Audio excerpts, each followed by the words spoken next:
La invitamos a Dora Barrancos, que es investigadora principal del CONICET, socióloga, historiadora y feminista argentina. Dora, bienvenida. Gracias por esta invitación y sobre todo para que hinquemos el diente en este tema, tremendo tema humano. Dora, alguna vez dijiste que los varones deberían ser feministas. ¿Es así? Sí. Ah, claro, por supuesto. Porque yo siempre subrayo lo mismo con mis vicios de historiadora. Cuando emergió la cuenca feminista a mediados del siglo XIX, y además hay una reunión que es para nosotros una marca histórica, Seneca Falls, ¿no? La primera reunión de un colectivo feminista en Estados Unidos, cerca de Nueva York, en una capilla protestante, en donde se reunieron un gran número de mujeres acompañadas en alguna medida por sus maridos, en algunos casos por padres. Quiere decir que el feminismo tuvo en su momento inicial también, y por eso hay que ponerlo dentro de la perspectiva histórica del feminismo, un buen número de varones esclarecidos, feministas. Y ahí incluso, le digo como hombre, digo, cómo apoyar y acompañar y cómo no ponerse uno como centro de la escena, ¿no? El famoso mansplaining o el hombre que te explica. Digo, ¿dónde está el límite? Si es que lo hay. Bueno, en verdad, yo lo que me gustaría decir que hay un inculcamiento de gran metaestabilidad. Metaestabilidad es un concepto sartriano que usó mucho una querida feminista muy importante, Celia Amorós. Esa metaestabilidad tiene que ver con los instructivos, con la educación, con la pedagogía de lo masculino sobre los seres masculinos. Entonces hay un largo inculcamiento de un deber ser, de una propedéutica, ¿no? Que hace a una estructura luego de personalidad, que no quiere decir que todos los hombres sean una repetición de la mismidad. Lo que quiere decir que hay un sombrío espectáculo de propedéutica pedagógica que los prepara, que los condiciona para determinadas actitudes, para determinadas conductas, para determinados valores, sin los cuales hay una inflexión de ese estatuto de masculinidad, que es lo que efectivamente está ocurriendo hoy día. Hoy está en inflexión el viejo estatuto de la masculinidad. Dora, me quedo pensando en esta idea de, bueno, cuáles son las características de esta masculinidad que se forma a través de esta estructura patriarcal, ¿no? Social patriarcal. ¿Cuáles son? A mí me gustaría mucho hacer un brevísimo, si ustedes tienen, voy a saltar algunos de los elementos, pero hay un trabajo muy bello que se llama Masculinidad hegemónica e identidad masculina, de un gran especialista español, ya que hubo tantas voces españolas ahí, Luis Bonino Méndez, gran especialista, que finalmente dice, ¿no? Hay una serie de puntos que son comunes a ese inculcamiento y a esa forja de personalidades que, insisto, no son las mismas, pero están en un encuadramiento de estructura relacional que se va asemejando. Hiperconcentrados en sí, desconectados de la individualidad ajena, controladores, con autonomía defensiva, racionales, en general con vínculos despersonalizados, apurados y torpes, con desfase constante entre lo que son y cómo se muestran, incapaces de dudar y aceptar los errores, apasionados por el éxito y muy deprimidos por los fracasos, expertos en salir airosos, vivencias constantes y en constante contradicción. Este es otro problema, entre potencia, impotencia y carencia, lo cual es dramático, ¿no? Que naturalizan la violencia. Yo creo que ese es uno de los trazos más comunes, la naturalización de la violencia, porque en realidad hay un encuadramiento pedagógico en cada hogar que le dice: defendete las trompadas, no permitas que te hagan esto, si te insultan por esto vos respondés el doble. Todo ese tipo de conductas creo que los conocemos muy bien.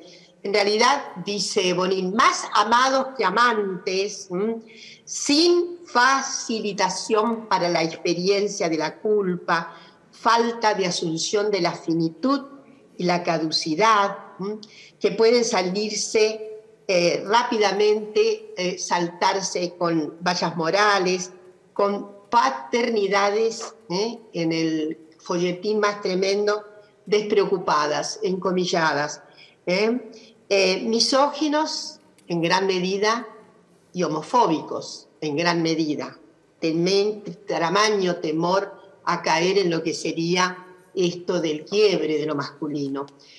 Hay un gran autor inglés, Raymond Williams, que en un texto precioso que se llama Solos en la ciudad, dice una frase preciosa casi al inicio, que no es exactamente reveladora en toda su confirmación de ese momento, pero que en ese momento la enuncia. Dice 1850, año en que los varones ingleses fueron obligados a no llorar más en público. Claro. Entonces, he ahí la nota de esa contención de lo emocional, que ha también fungido con un error de contraparte, que a menudo se escucha por ahí y se escucha esgrimir este argumento inclusive en personas muy formadas. Alguna vez escuchamos que las mujeres hacemos grandes servicios en las ciencias porque le aportamos la emoción. ¿Qué quiere decir? Que somos el manojo emocional, que persiste, que es como una continuidad de la naturaleza naturanda entre nosotras, y ustedes saben muy bien que eso se puede desmentir mucho.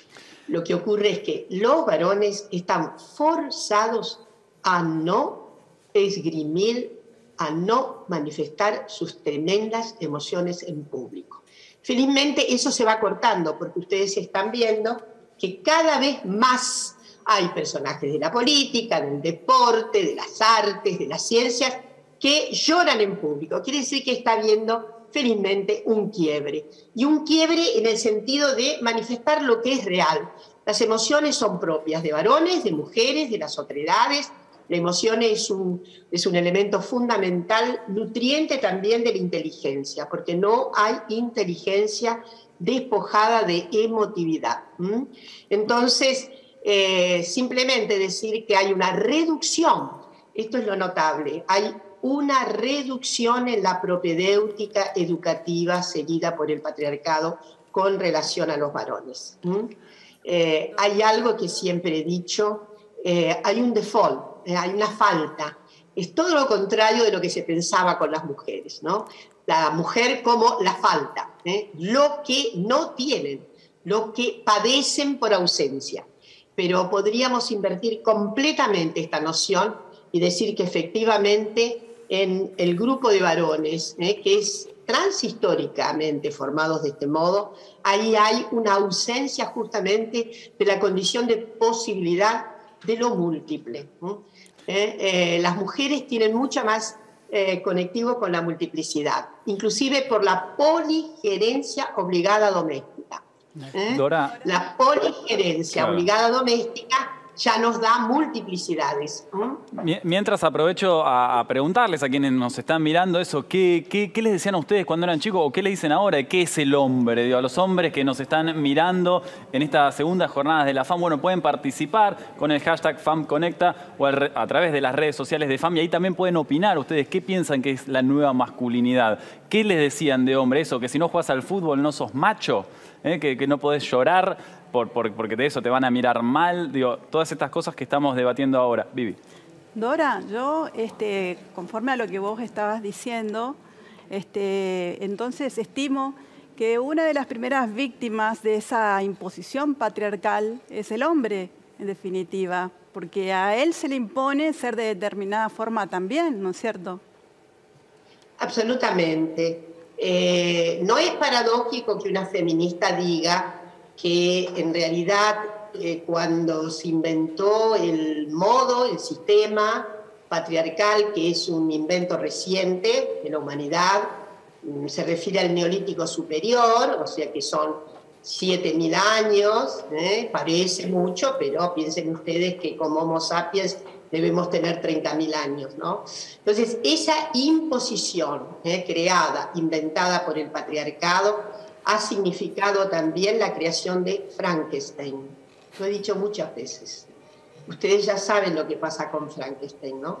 Entonces, a mí me parece que ha transcurrido mucho tiempo porque hay una obligación, un forzamiento a una masculinidad que llamamos hegemónica, a una realización absolutamente inexorable. Sobre todo las experiencias son muy traumáticas para los varones con relación a la impotencia.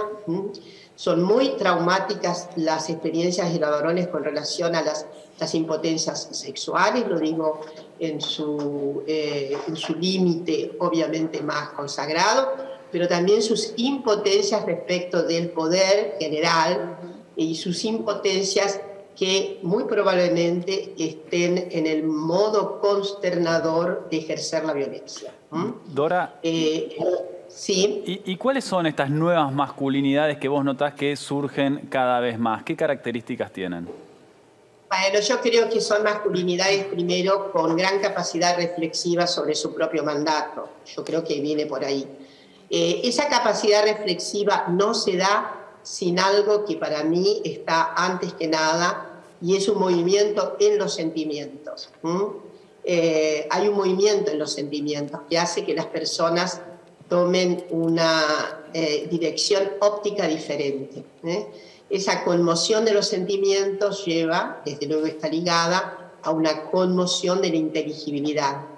Sentimos algo, entonces la pregunta es ¿sí? ¿Qué es lo que está pasando y por qué? Etcétera. Entonces yo creo que hay un nuevo programa que se está instalando de absolutamente desconfiar de aquellos aspectos que parecen tan férreos y tan autorizadores de lo que podría ser seguridad personal, ¿no? Eso me parece que ya las nuevas generaciones saben muy bien que no les está asegurado nada por su papel masculino, en fin, exuberante. Y que, en fin, y que hay ahí toda una estrategia de pensarse. Por eso es muy notable lo que está ocurriendo con las nuevas masculinidades, porque voy a volver a hablar de Celia Morós, que en un trabajo precioso de hace muchos años atrás decía, es notable, ¿no? Porque el problema del patriarcado no es la responsabilidad una a una de cada una de las personas varones, ¿no? Es un sistema que los entrampa. Entonces ella decía, no es común y no existe eso de que un chico varón se levanta a la mañana y se piensa, soy un varón. ¿Qué es ser un varón? No existe tal circunstancia. No obstante, ahí hay que cambiar un poco ese libreto. A mí me parece que sí, que algunas mañanas muchos varones se levantan pensando, ¿qué papel es este que tengo que hacer? ¿Por qué estoy obligado a ser el principal productor en la familia, el proveedor que sin mí, en fin? ¿Qué es lo que ocurre con la exigencia que me he dado? ¿Qué es lo que ocurre? En fin, creo que hoy esto es lo nuevo en las masculinidades que están asomando. Que por supuesto no hay una forma de nueva masculinidad, debe decirse. Hay también formatos múltiples, pero hay un hilo común. Y es efectivamente ya desconfiar absolutamente de esa mochila cargada de lo que asoma como la propuesta del deseo, pero probablemente sea el mayor déficit de deseo, la propia mochila cargada. Dora, y obviamente nosotros estamos hablando de los sistemas de justicia. Vos hablabas de estos hombres que obviamente no se piensan, están dentro de un sistema y están también tratando de romper este patriarcado o estas miradas masculinas por ahí retrógradas.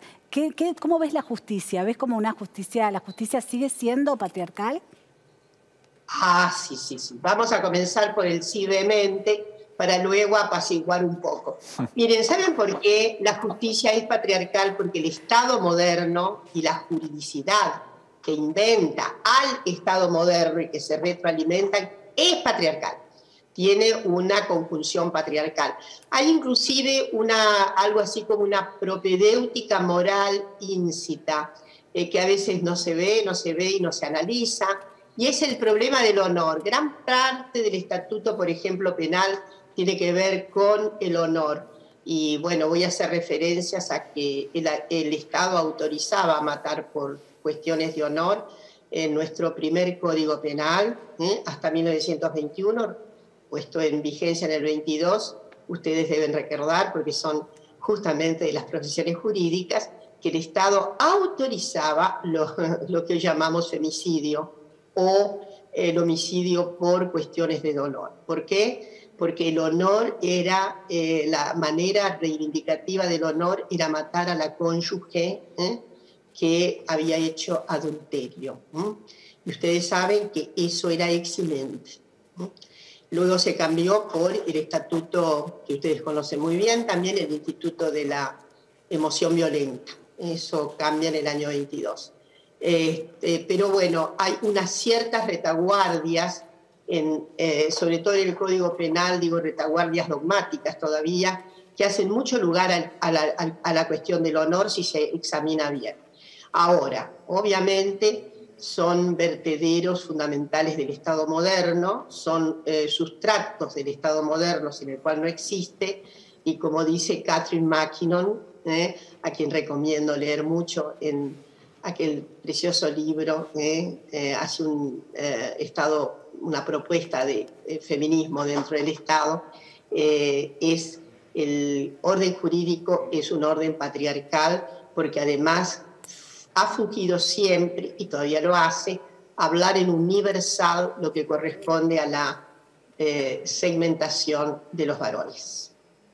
Ahí la sumamos también a Juliet, que está siguiendo las redes sociales. Recuerden que ustedes que están viendo esta segunda jornada pueden participar a través de las redes sociales de FAM. Sí, Dora, queríamos resaltar justamente con esta cuestión de pensar que estamos en unas jornadas científicas que están hablando también de la afectividad e incorporando el arte, lo afectivo, lo sensible, como también una experiencia del saber y del conocimiento. Y justamente quería preguntarte, digamos, cómo ves esa relación con las nuevas generaciones que vienen a proponer otras maneras de vincularse, de aprender y de transmitir los saberes, digamos, hablando desde las justicias, pero también en otros ámbitos. Bueno, felizmente está habiendo lo que podría ser el indicio venturoso de una cierta epidemia, un contaminante especialmente en las generaciones más jóvenes de varones.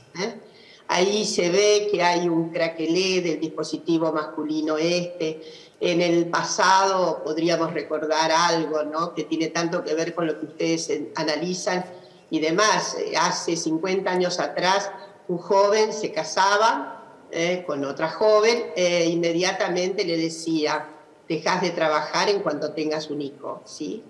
Eso también se ha extinguido. Quiero decir que hoy, entre las jóvenes generaciones de varones, hay también un cambio enorme en esa dimensión. Es más, hasta pueden ser que estén quejosos de si ella no trabaja y no es un aportante más al cóncavo de la pareja.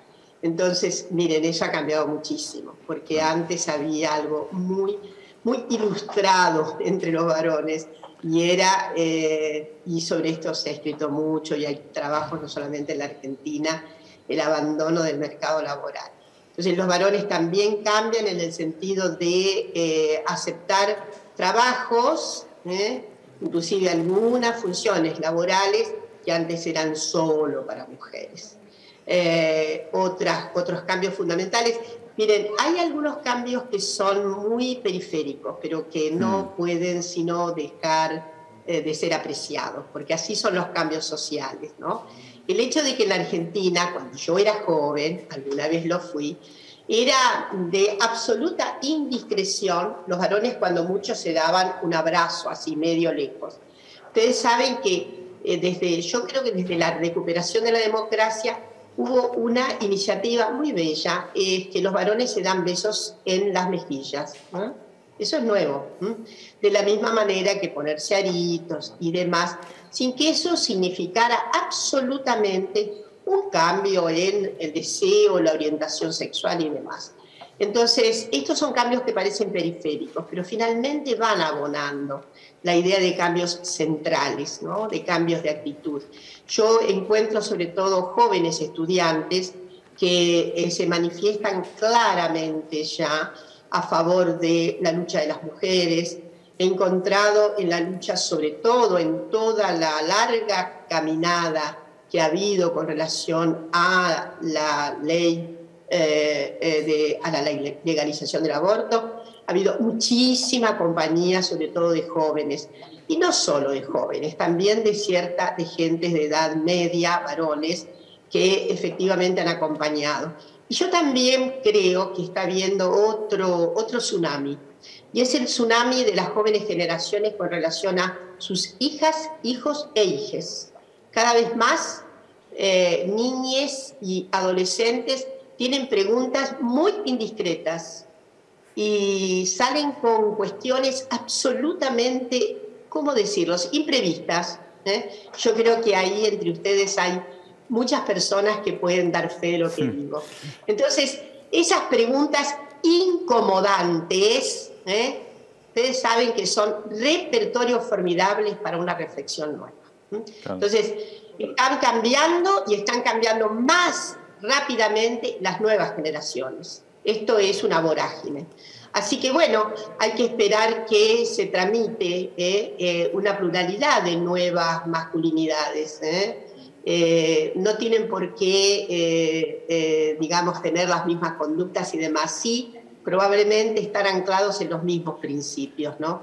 El principio formidable de la igualdad humana, el principio formidable, ¿no?, de que no debería haber ninguna razón sexogenérica para que hubiera jerarquías. Esto es indebido, atrasado, completamente arcaico, y en fin, y sobre todo estimuladas todas las personas para la idea de que el mundo que viene será mejor si hay verdadera coparticipación.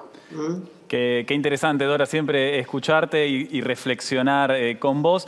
Se me viene a la cabeza también otra pregunta, porque hay mucha gente viéndonos de distintos lugares del país. ¿Estas nuevas masculinidades se ven representadas también en lugares más pequeños o solamente empiezan en las grandes ciudades y después se va diseminando? ¿Vos cómo ves esto? Ay, lo veo en todo y cualquier lugar. Obviamente en las grandes urbes siempre ocurre algo de contaminación y con una cierta autorización, ¿no? Ustedes saben que eso ocurre. En las grandes urbes va habiendo cambios y esos cambios no están solicitando y ni están requiriendo de mandatos morales externos que digan, ay, fulana cómo se está portando, fulano, etcétera, etcétera. En la gran urbe es muy, digamos, es muy apacible, menos doloroso, sobre todo el trajín transformador que tenemos las personas. En los pueblos más pequeños a veces se trata obviamente de conmociones que no dejan de tener consecuencias inmediatas.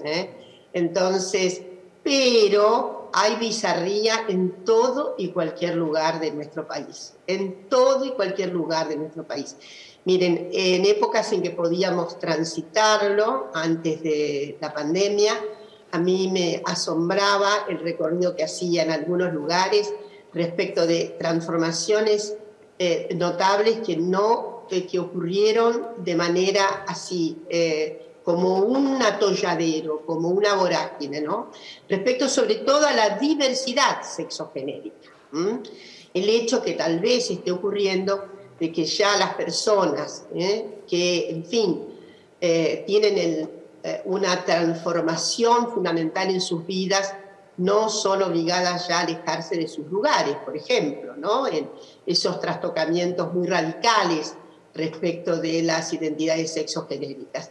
Pero, en fin, yo creo que en todo y cualquier lugar hay varones que, además de ir al supermercado con buen genio, se disponen a cumplirlo con lo que dice el Código Civil de la República Argentina, y es que toda la tarea reproductiva se debe hacer en corresponsabilidad. Ese es un marco legal muy importante, que ustedes saben que se incumple, pero bueno, y decirles sobre todo a los varones que es muy interesante algo que ha ocurrido también, no tanto o tan exclusivamente en las jóvenes generaciones, pero yo lo que noto es que cada vez más hay experticia en materia de culinaria.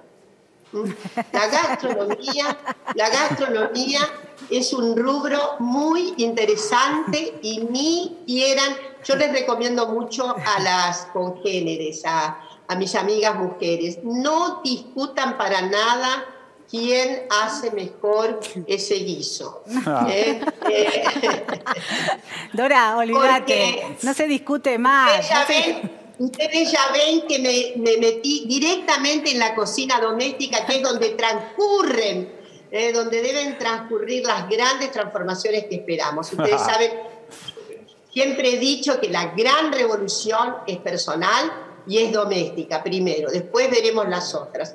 Y en fin, y tampoco ya es inaceptable, y a las muchísimas mujeres que trabajan nada menos que en todo el orden de la justicia, por favor, eliminen algo que ustedes saben que debe ser eliminado porque es antiderecho. Nada de decir, él coopera mucho, él me ayuda muchísimo, él es su obligación, su mera, absoluta obligación, ser el cooperante nada menos que de los actos reproductivos, de cuidados, de higiene, que están representando en la vida de las mujeres. Saben ustedes, el 80% de todas esas funciones todavía recae en cuerpos femeninos.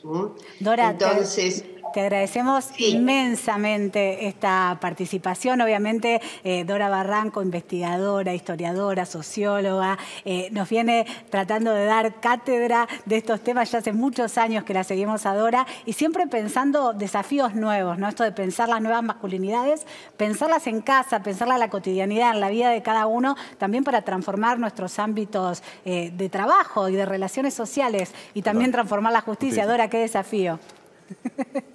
Gracias, bueno, Dora. eso es lo que estamos esperando, que las nuevas masculinidades ayuden a todos los cuadros femeninos a cambiar la justicia.